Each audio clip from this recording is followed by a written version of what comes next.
Our story for you today is actually about doing online research with kids. And let me first of all say to you, we've got no breakthrough, life-changing discoveries here. And actually, we even messed up a little when we did this piece of research, and we're going to talk about that later, where we really messed up. But we thought we've learned from it, and we would like to share with you what we've learned here. Okay, so yeah, we said we're talking about research with kids, and speaking of that, there's Paul and me here. Well, as researchers, I think you all know it when you do online research. We can sometimes feel a bit like kids in Toyland with all the wonderful possibilities that online research tools give us and mobile apps, all sorts of fancy stuff that we can do. It actually sometimes feels even like research tools can take the center stage, right? So we just need to use or choose a fancy tool that looks great, use all of its wonderful possibilities, and that's that. We've got a wonderful project, right? Well, not quite, of course.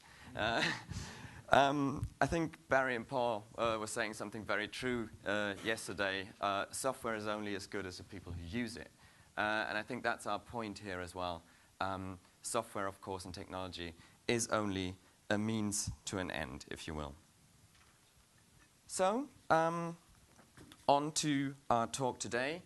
I think the good news that we kind of want to convey for all the qualitative researchers in the room is that it's your creativity and your brain that is front and center in making an online or mobile research, qualitative research project great. And what we want to talk about today is that from our point of view, it all comes down to task design.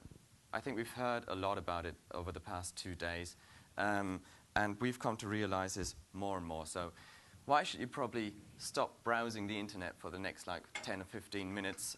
You're very welcome to tweet, of course, but I think our goal for this talk is to give you just 1 or 2 bits of inspiration on how, through engaging task design, you can create more fun, more satisfaction, and ultimately also more learning in your projects.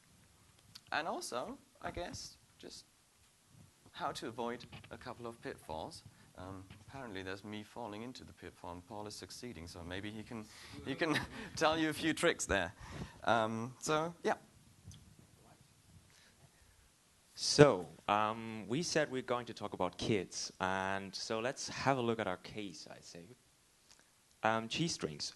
I don't know how many of you have heard of the brand before? Yeah, some arms go up, all right. Well, actually, the company behind cheese strings is Kerry Foods, and we've been partnering with them since 2011, and actually since before their market inception in Germany. And we helped them to devise a market entry strategy for the product in Germany. And so 1 year after this product, to the left, Cheese Strings Original, had been launched in Germany, they asked us to get a status quo of what they're actually, where they are in terms of households, how people use it in their everyday lives. And also they wanted to explore some avenues for growth. And so we tested a couple of new products, which is Cheese Strings Twister and another yet unreleased product in the German market, to see where they can actually grow. And our setup for this was 10 families, 10 days, all hosted on one online platform. Yeah. Oh, by the way, since we were talking about, or we've been talking about hybrid quite a lot, we also did groups with kids and families, but we're going to focus on the online bit here for this talk. So we did this community thing, online research with kids aged 8 to 10 years old. What does that mean? Well, it basically means, first of all, you can throw your smart questions collection into the bin, because question answer doesn't work with kids. Also, kids don't care about monetary incentives, bugger. You have to do something else. You have to basically bypass the cognitive and somehow capture their fancy. Actually, Annette was saying this morning, you have to inspire people to inspire us. Well, that's especially true with kids, I think. We have a saying in Germany, And it goes, wie man in den Wald hineinruft, so schallt es auch heraus. Well, that basically can be translated in, you only get out what you put in. So our challenge, I suppose, was to create engaging tasks. And we'll have a couple of examples for you. All right. So the first example, this was actually a task from, so all of these examples were tasks, activities we did on the platform. So and one of the first ones we did was a budget to buy snacks. And that was really great because the idea behind it was to create engagement with the kids and with the families right away from the start. And of course, we wanted to get some insight into their relevant set of snacks, because this was all about snacking behavior. And for us, it was really great to see that the kids and also the families immediately took up and immediately started to generate content right away. So we didn't even have to ask any questions. All we had to do is tell them, you know, here's your budget to buy snacks. Go to your supermarket and buy the favorite ones you like. And then do a little video afterwards. That's all it took. And they created quite a lot of it immediately. And another example we had was unboxing a surprise pack. Well, I guess you probably all know it by now. We've been hearing it yesterday once or twice. But still, this was my favorite task throughout the study. So we sent them, midway through the study, we sent them a pack to their homes, including the new cheese rings products they hadn't seen before. And we asked them to get spontaneous feedback, to give us spontaneous feedback. But how do you do that online? Yeah, we asked them to do a live video. So they took the camera, and whenever they took the pack out of the fridge, they opened it and filmed it for us. And that was really, really great, because that was an ability, and we could actually see how they, initially reacted to those new products. It was actually quite a lot of fun. And the third one is called the new snack at school. So here, the idea was to turn the kids into the researchers themselves. So they got to take the new products to school, and you can imagine how a kid feels when it goes to school with a new product that nobody else has yet. And we left it quite open. Or they were supposed to report back to us. And we left it quite open to them how they did that. So some families interviewed their kids and then gave us a recap on webcam or via text after all. And others dragged their kids in front of the camera and did a live interview, if you will. So that was really great for us to see. Okay. So what we did there kind of seems quite simple, right? And yes, indeed. All we tried to do was really to create, as much as possible, an open canvas for people, these families, and give them basically freedom to play, explore, perform, and experience, rather than playing the question-answer game. But there are also some issues. And so the platform we used, as probably most of the platforms today, offered a interaction via mobile browser and smartphone app. But the problem here was we didn't tell people what medium to use for the same task. So the same task prompted different replies, just based on the interaction medium they used. And that was the point when we thought, oops, we messed up, actually.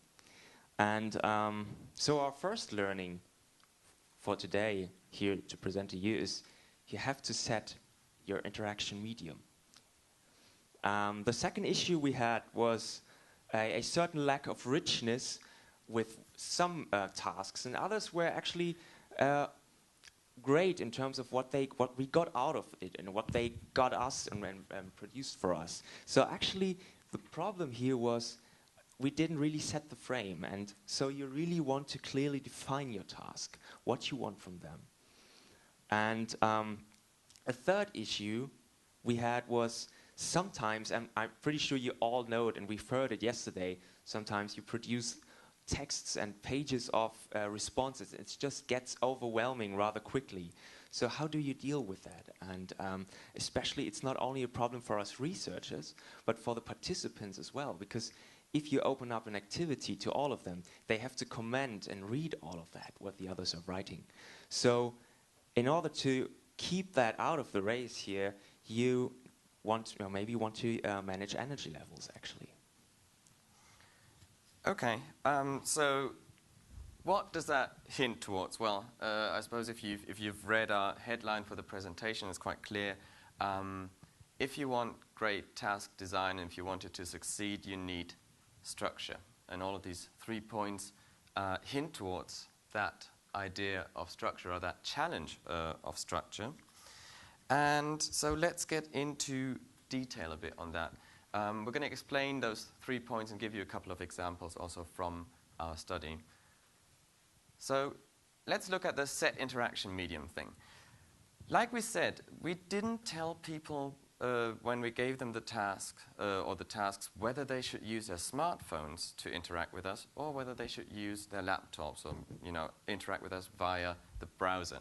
Now, that led to quite some interesting findings or observations from our side. Because, Tom talked about this yesterday when he said some cultures are sort of more smartphone savvy, some cultures are more browser savvy, and it's kind of, you have to adapt it to your local culture. We would say you have to adapt it to each task that you're giving people. Because what happened? When people were interacting with us, or the families that interacted with us via smartphone, it looked like, their replies looked like something of a Twitter style, we called it. It's kind of summary answers, so they don't go into big explanations and musings. It is also at the same time quite visceral, quite intuitive what they were giving us back when they were interacting with us via smartphone. It's kind of in the moment, not a long gestation period before they gave us replies. They would often use multimedia features or sort of post small videos, photos, stuff like that. Actually, in another study, even people gave us GPS tracks of their running routines and stuff like that, all quite easy to post via smartphone. And also, interestingly, when people use their smartphones to work on a task, they would often use, in a video, a kind of reporter cam style. So they film something with their smartphone, so what you actually see is whatever they're seeing. When they sit down in front of their computer, in front of their laptop and use the browser, it's something more of what we could call a blog style. So they might go into longer musings, they might engage in a bit of storytelling. They might be a bit more brainy about things because they have more time to think about what they're writing. So it's slightly more cognitive. It's also something more of a recap style. So our families would often, the mothers who would sit in front of the computer would often give us their daily recap of what had happened.